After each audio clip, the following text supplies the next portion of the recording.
The Safe House, original title La Cache, new French film from Lionel Bayer based on a novel by Christophe Boltanski. The film takes place in May 1968 in Paris during the time of great civil unrest, with student protests spilling into rioting on the streets and the whole country seemingly turning against the government of Charles de Gaulle. But all of that happens barely in the background of the film, while the movie itself concentrates on the life of a multi-generational family. A 10-year-old boy, his parents, his two uncles, grandparents, and a great-grandmother, all living together in this old building.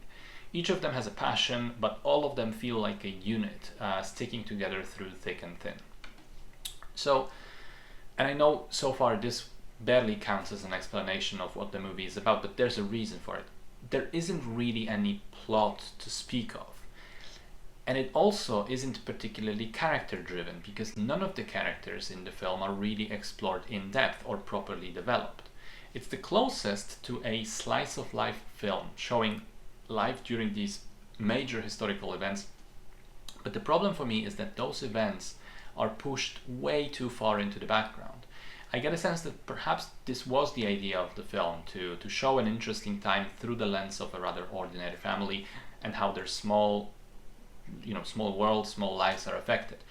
But if, like me, you don't have a solid knowledge of the May 68 protests already, you will be completely lost because of the lack of detail.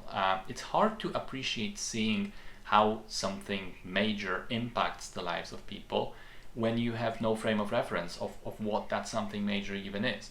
I tried to come up with an analogy, and the best I can do is imagine you're watching The Zone of Interest, okay, with absolutely no knowledge of what was World War II, who were the German Nazis, what was their ideology and methods, and what was the Holocaust, and what were the concentration camps. Imagine that perspective. You would probably just go mental trying to figure out why you're watching this boring film about this weird family, while there's clearly something bigger and more sinister going on in the background that you're just not privy to.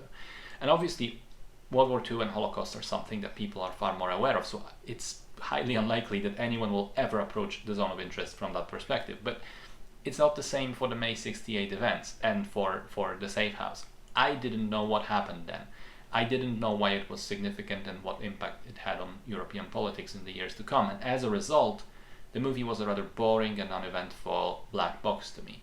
I have to wonder if a Parisian with good historical knowledge would understand and relate to the movie better and enjoy it as a result, but I simply didn't. I found it incomprehensible, and I couldn't penetrate through it enough to really understand what the movie wanted me to understand. And as a result, I have to say, as a universal piece of media or art, it simply doesn't work.